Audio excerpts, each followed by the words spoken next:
Even though the needle is still on really, really sad and scared, it moved it just a little bit. And it was worth the $1.89 to move the needle just a little bit in that moment.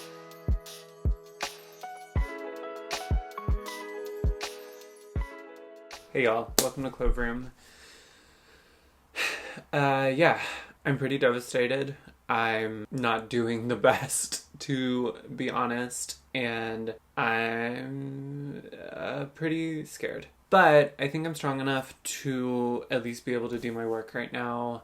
And I kind of just want to work right now, whether that is at the cafe, where I, actually make my income, or if it's building this YouTube project. I just feel kind of called to keep busy right now. When things like this have happened before, I haven't, but right now I do. So I kind of want to use that. And I thought a helpful thing to do right now is make a video outlining what I do to try not to overconsume during hard times. Someone asked me the day after the election when I was working at my cafe job. They just asked me, how are you? And I said, I'm here.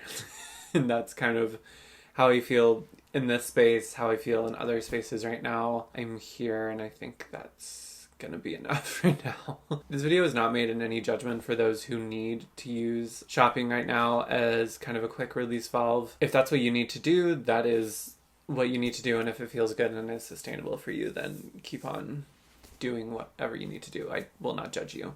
There's so much to judge right now that seems like something that wouldn't even be on my list right now. This video is really just a tool for those who need it, those people who are on no buys, low buys, who are feeling kind of the itch right now to max out a credit card, to gain some temporary relief from some pretty real fear. This is for people in that kind of boat.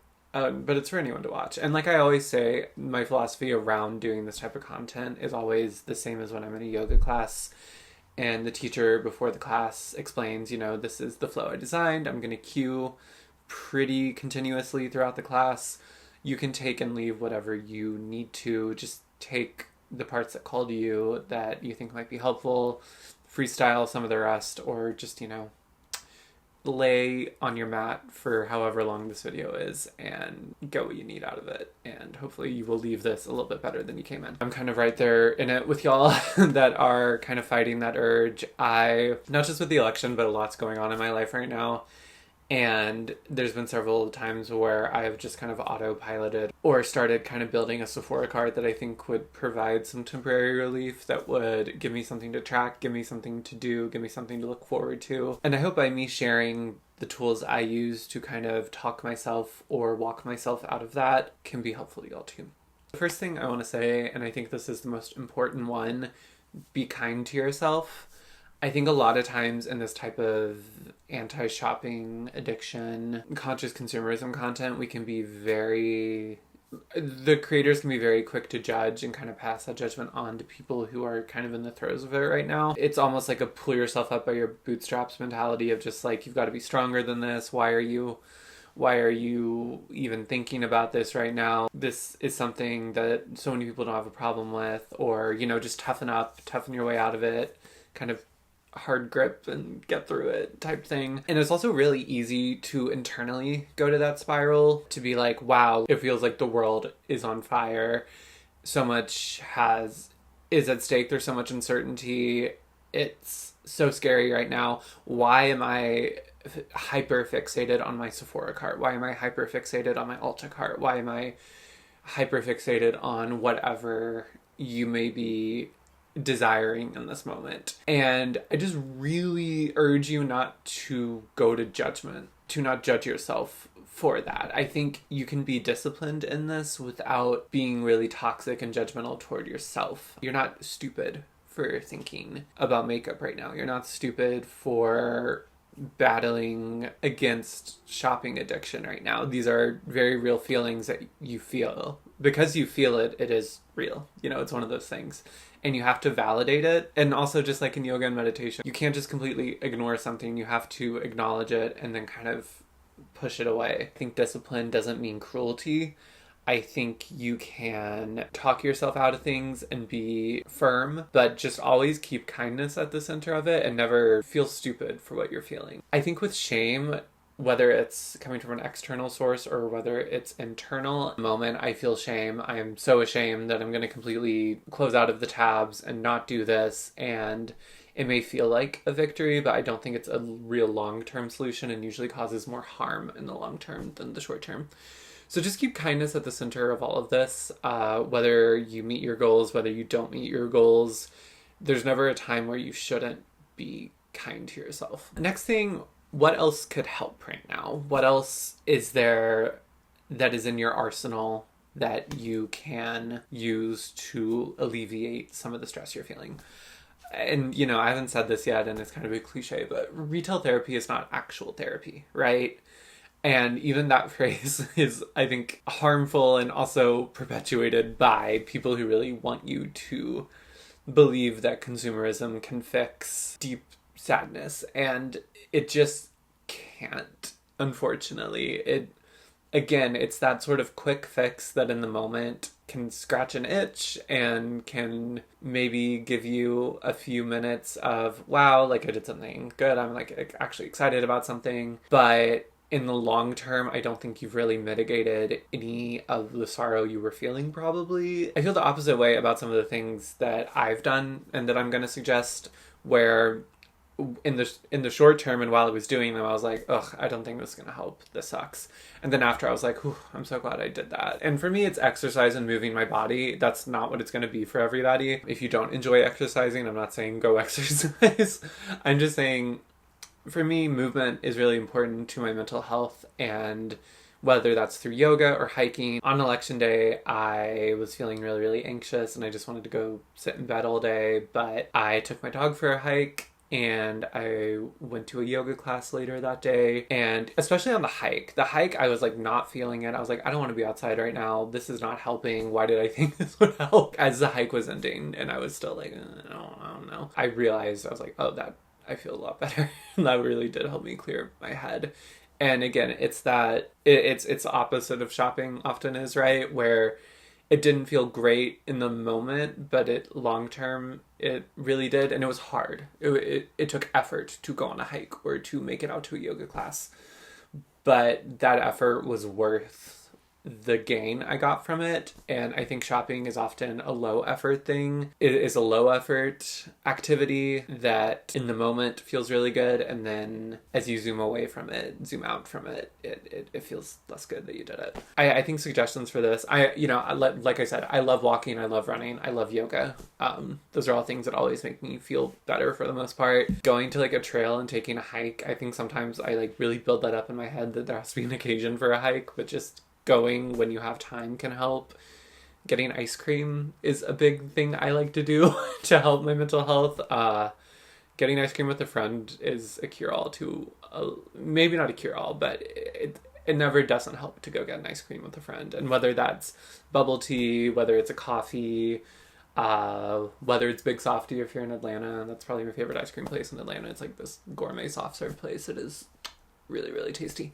I need to go soon. I don't even care that it's getting colder. I truly think an ice cream out with a friend is such a beautiful delight that is underutilized by society. Just calling somebody, calling a loved one that you may have reconnected with and talking about everything that's going on right now, that may have checked on you or you want to go check on them, I think can really help. Or just those small treats that aren't, debt-inducing disasters, I think are great. On my way home from a run the other day that I took late at night, it was late and I probably didn't need caffeine at all, but I had to get gas, and I went into the gas station and I got a ginormous fountain Diet Coke, and it was crisp and it was tasty, and and like, even though the needle is still on really, really sad and scared, it moved it just a little bit. And it was worth the $1.89 to move the needle just a little bit in that moment.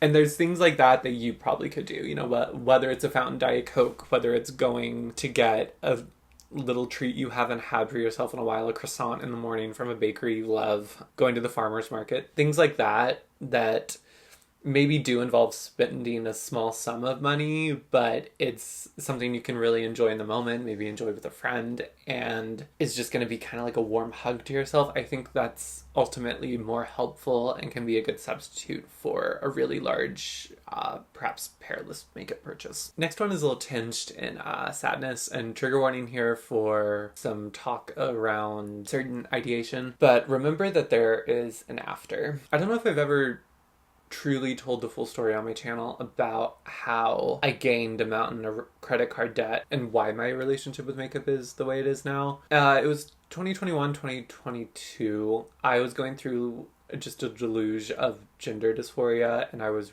really, really sad and confused and scared, and I didn't understand what was going on with me, and the only thing in the world that made me happy at that point was beauty YouTube and doing my makeup.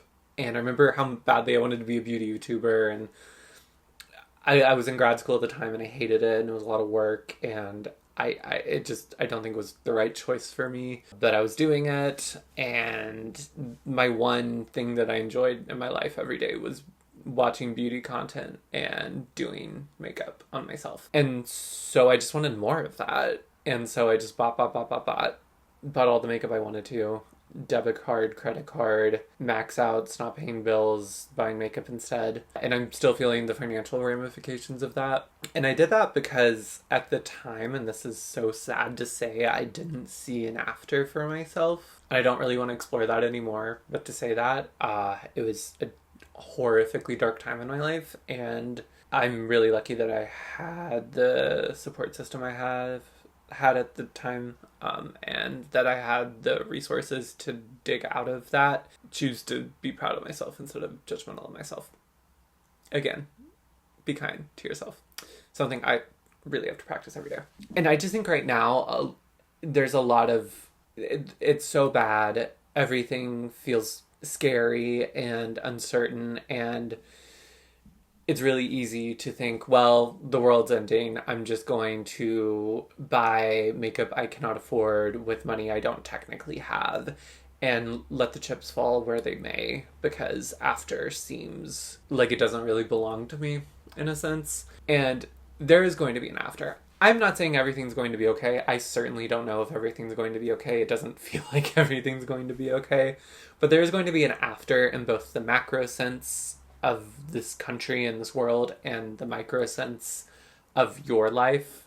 I believe in your after, and I believe in you being able to live in that after, and I'm hopeful for that after for all of us. And I'm going to link some resources around mental health in my description box, especially for, there's some specific ones for LGBTQ plus people right now, as it has to do with the election and just the environment we're in right now. I'm going to link those below. If you need them, please use them. I've used them before, and they can be really, really helpful. Don't make decisions now that are going to threaten that after, just because it feels like it's not, like you can't see the full timeline. Just coming from somebody, again, who did that, and who is really grateful to have an after now that I'm living, but it is a logistical and financial kind of nightmare to sort through. All right, next one is kind of a classic no buy, low consumption talking point.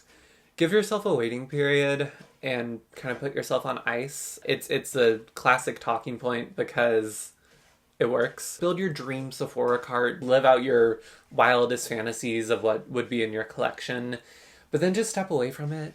Even I think a week is really, really great, but sometimes that can, if you make your goal too long, it's not going to work. Maybe a day, maybe wait till Friday, maybe wait till Saturday. Just give yourself a little bit of time before you press checkout. And here's the thing, even if you're on a no buy and you go from a cart that has 20 items and will financially be pretty detrimental to you, even if you go from that to just buying one lip gloss that, may technically break a rule you have set forth for yourself in a consumption project you're doing right now, that's still better than the 20 cart wreckage, right?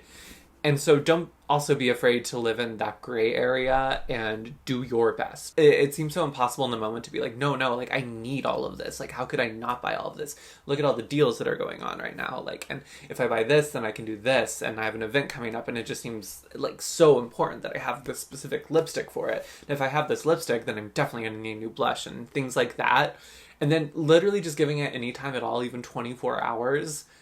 One, you may even forget about it, but two, 24 hours later, you'll be like, oh yeah, I don't think I need any of that, and I haven't really thought about it. Just give yourself the gift of time, and also just kind of like release yourself of all the corporate pressures that are going on right now. There's so much that corporations and companies do now with being able to see what you're looking at, so they send you an email that's like, hey, this is low stock, you better hurry up and buy that or it's going to sell out, or the sale only goes until this date.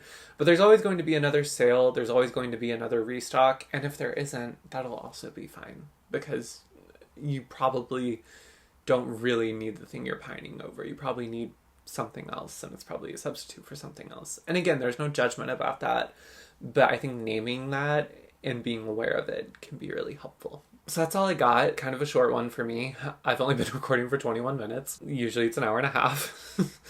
Yeah, I don't know if I have any incredible words of wisdom right now. I hope, specifically because this is my experience, I hope if you're trans, you are taking care of yourself, you're being practical. Again, I'm going to link some resources if you're struggling with mental health below. Do your best. I love y'all. I hope everything's going to be okay. Again, I'm not going to say everything's going to be okay, but I hope it will. And I hope this video helped you in even a small, kind of moving the needle type way. Bye, y'all.